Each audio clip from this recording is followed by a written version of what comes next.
In this video, we know about psychodynamic theory, and in psychodynamic theory, first we discuss Sigmund Freud's psychoanalytic theory. After that, Horney social foundation of personality, and then Sullivan's theory of personality. जैसा कि हम सभी जानते हैं कि psychodynamic theory की जब भी बात होती है तो सिगमंड फ्रॉइड को ज़्यादा याद किया जाता है, और क्योंकि इन्होंने ही इस थ्योरी को डेवलप करने में ज़्यादा योगदान दिया था।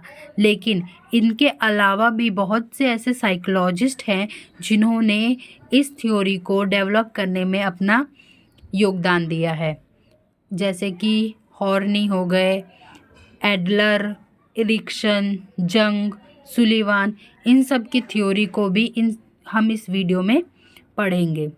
पहले जानते हैं कि साइकोडायनेमिक का मतलब क्या होता है। साइकोडायनेमिक थ्योरी इंडिविजुअल्स के अंदर साइकोलॉजिकल ड्राइव्स और फोर्सेस पर फोकस करती है, जो ह्यूमन बिहेवियर और पर्सनैलिटी को एक्सप्लेन करती है। साइकोडायनेमिक थ्योरी ओरिजिनली फ्रॉइड की पर्सनैलिटी थ्योरी है। चलिए पहले टॉपिक को देखते हैं। पहला टॉपिक है सिगमंड फ्रॉइड साइकोएनालिटिक थ्योरी। यहाँ पर कुछ अजम्पशन दिए गए हैं इसकी थ्योरी को समझने के लिए। पहले इनको समझते हैं, उसके बाद इसकी थ्योरी को डिटेल में जानेंगे। पहला है कि जो हमारे बिहेवियर्स और फीलिंग्स होती है वो अनकॉन्शियस मोटिव से अफेक्ट होती है। अब अनकॉन्शियस मोटिव क्या होते हैं? ये ऐसे बिहेवियर होते हैं जो हमें खुद को नहीं पता होता, जो हमारे अंदर होते हैं, जिनके बारे में हम अवेयर नहीं होते। दूसरा है कि अडल्ट एज में जो भी हम बिहेवियर कर रहे हैं या जो भी हमारी फीलिंग्स है उसका कारण कहीं ना कहीं हमारे चाइल्डहुड एक्सपीरियंस से जुड़ा हुआ है। तीसरा है कि सभी बिहेवियर्स का कोई ना कोई कारण होता है जो अनकॉन्शियस है। यह यहाँ तक कि स्लिप ऑफ टंग यानी जुबान का फिसलना, जो बात हम बोलना नहीं चाहते लेकिन गलती से बोल देते हैं, ऐसे बिहेवियर का भी कारण होता है जो अनकॉन्शियस है।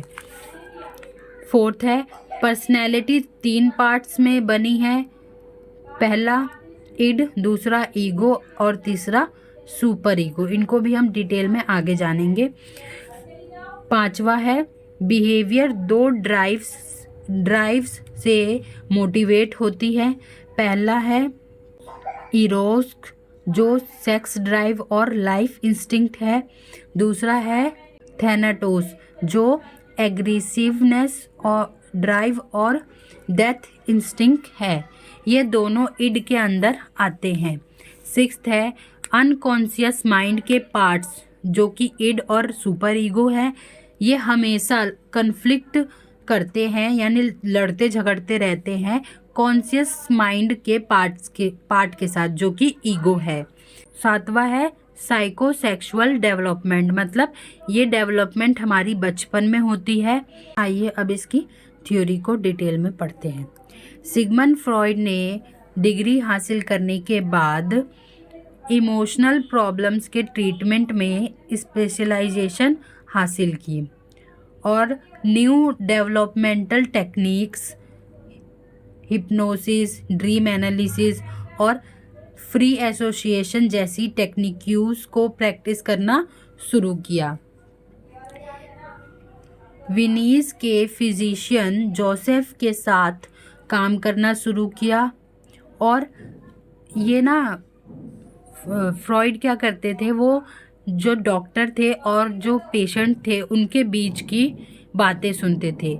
तो मेंटल प्रॉब्लम्स के साथ जो पीपल थे उनके साथ काम करते करते फ्रॉइड को ना केवल मरीजों के इलाज करने में इंटरेस्ट बढ़ा, बल्कि यह समझने की भी कोशिश की उन्होंने कि उनके सिम्टम्स कैसे आए और बात करने का तरीका क्यों बदल गया। कि जो पेशेंट है उसको जो भी बीमारी हुई है वो उसको क्यों हुई है और उस बीमारी से पेशेंट किस तरीके से अफेक्ट हुआ है।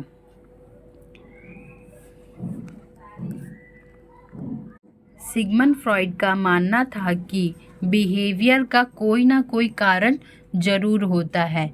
इसके अलावा यह उनके लिए साफ था कि इंडिविजुअल्स को अक्सर किसी पार्टिकुलर बिहेवियर के बारे में पता नहीं होता है, मतलब उस बिहेवियर का कारण अनकॉन्शियस था।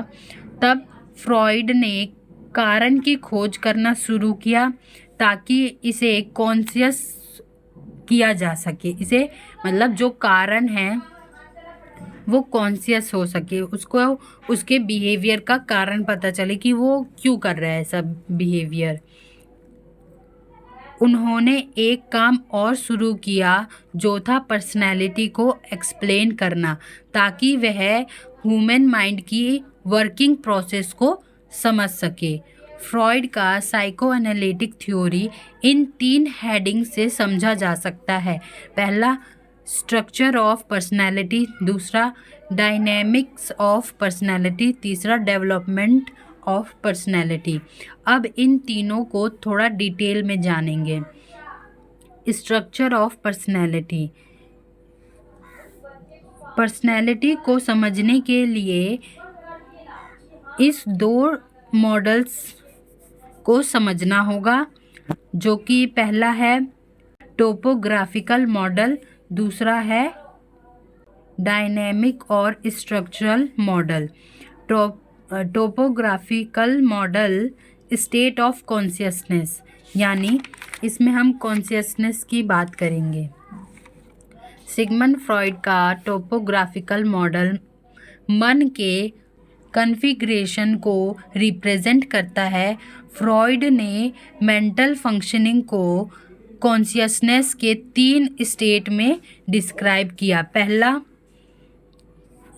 कॉन्शियस स्टेट, इसमें वह सब कुछ शामिल है जिसके बारे में कोई इस समय सोच रहा है। फॉर एग्जाम्पल, आप अवेयर हैं कि अवेयर होकर मतलब आप अवेयर होकर इस वीडियो को देख रहे हैं और सुन रहे हैं, इसके शब्दों को जो मैं बोल रही हूँ वो उसके शब्दों को समझ रहे हैं। और दूसरा था सब कॉन्शियस या प्री कॉन्शियस स्टेज, जो उन सभी स्टोर मेमोरी को रेफ़र करता है जो हमारे प्रेजेंट थिंकिंग का पार्ट नहीं है, लेकिन उन्हें याद करें तो वो कॉन्शियस स्टेज में आ जाता है। मतलब वो अभी तो याद नहीं है हमें, बट हम उसे याद करें तो हमें याद आ जाएगा। जैसे फॉर एग्जांपल, आज सुबह नाश्ते में आपने क्या खाया, अभी यह किसी के माइंड में नहीं था, लेकिन मेरे बोलते ही ये सबके माइंड में आ गया होगा कि हाँ, उन्होंने नाश्ते में क्या खाया। इसमें वह डिज़ायर्स, विशेस, थॉट्स और फीलिंग इंक्लूड होती है जो प्रेजेंट में कॉन्शियस नहीं है, लेकिन याद करने पर कॉन्शियसनेस स्टेज में लाया जा सकता है उसको। तीसरा है अनकॉन्शियस स्टेज। इसमें वह सारी डिज़ायर्स और एलिमेंट्स शामिल हैं जिनसे हम अनजान हैं, यानी उसके बारे में हमें पता ही नहीं है। सिगमंड फ्रॉइड के अकॉर्डिंग अनकॉन्शियस पार्ट का कोई भी मटेरियल कभी भी कॉन्शियस नहीं था। हमारी कुछ हॉस्टिल फीलिंग्स यानी शत्रुतापूर्ण भावनाएं या सेक्सुअल क्रेविंग्स इस हिस्से का पार्ट होती है। मतलब ये सारी चीज़ें अनकॉन्शियस माइंड में होती है और थोड़ी थोड़ी करके कॉन्शियस स्टेज में आती रहती है। इस थ्योरी को हम एक आइसबर्ग के द्वारा समझ सकते हैं, जिसका 10% पार्ट के विजुअल होता है, यानी कॉन्शियस, उसको हम कॉन्शियस बोल सकते हैं, जो सिर्फ 10% हमें दिखता है, और बाकी का 90% जो है वो प्री कॉन्शियस और अनकॉन्शियस माइंड है। जी मतलब हमें सिर्फ जो दिखता है वो 10% होता है, और जो नहीं दिखता, जो वाटर के अंदर है, वो 90% प्री कॉन्शियस है और अनकॉन्शियस है, जिसमें से प्री कॉन्शियस को हम 10 से 50% दे सकते हैं कि मतलब उनको याद करो तो याद आ जाता है। बाकी के 75% जो अनकॉन्शियस बचा वो याद करने पे भी नहीं आता, मतलब उसके बारे में हम अवेयर ही नहीं है। सेकंड मॉडल है डायनेमिक और स्ट्रक्चरल मॉडल। फ्रॉइड ने मेंटल फंक्शनिंग को समझने के लिए कॉन्शियसनेस के स्टेज मॉडल को एक्सप्लेन किया, लेकिन बाद में उन्होंने 3 रीजन्स या मेंटल एक्टिविटी के टाइप्स को इन्वॉल्व करने वाले एक ऐसे माइंड मैप को एक्सप्लेन करना यूज़फुल समझा जो लोगों की पर्सनैलिटी को डिस्क्राइब करते थे उनके एज के अकॉर्डिंग। इन 3 रीजन्स में से पहला है इड, दूसरा है ईगो और तीसरा है सुपर ईगो। यह 3 रीज हमेशा आपस में लड़ते रहते हैं इस बात को लेकर कि हम क्या चाहते हैं, वास्तविक रूप से हमें क्या मिल सकता है, और हमारा मोरल कोड हमें क्या बताता है कि क्या करना सही है या क्या करना गलत है। पहला है इड। यह प्लेजर प्रिंसिपल पे बेस है, और फ्रॉइड ने बताया कि इड जो है वो जन्म के समय प्रेजेंट होता है और यह पूरी तरह से अनकॉन्शियस होता है, और यह क्या पॉसिबल है या क्या रिजल्ट हो सकता है, इन सब बातों की परवाह किए बिना अपने डिज़ायर्स को पूरा करने का मांग करता है। ये नहीं देखता कि टाइम क्या हो रहा है, मिल सकता है नहीं मिल सकता, अगर वो चीज़ सही है या गलत है। जैसे एक छोटा बच्चा करता है कि उसे वो चीज़ चाहिए तो चाहिए, चाहे रात के आधी रात क्यों ना हो रही हो। तो ये वही इड जो है वो इसी चीज़ पर बेस है। सेकंड है ईगो।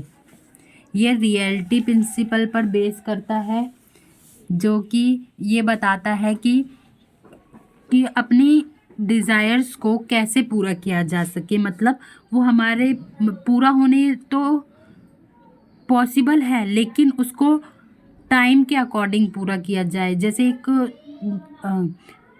चिल्ड्रन होता है, बच्चा होता है, ज़्यादा छोटा भी नहीं ज़्यादा बड़ा भी नहीं, मतलब बीच का बच्चा, उसको समझा दिया जाता है कि हाँ ये चीज़ तुम्हें अभी नहीं मिल सकती, बाद में ले लेना, अभी रात हो रही है, तो वो समझ जाता है। तो ईगो जो है वो इसी पे बेस होता है, रियलिटी प्रिंसिपल पर बेस होता है। थर्ड है सुपर ईगो। ये आमतौर पर तब डेवलप होता है जब बच्चे अपने माता पिता के मोरल वैल्यूज़ से इंटरेक्ट होते हैं।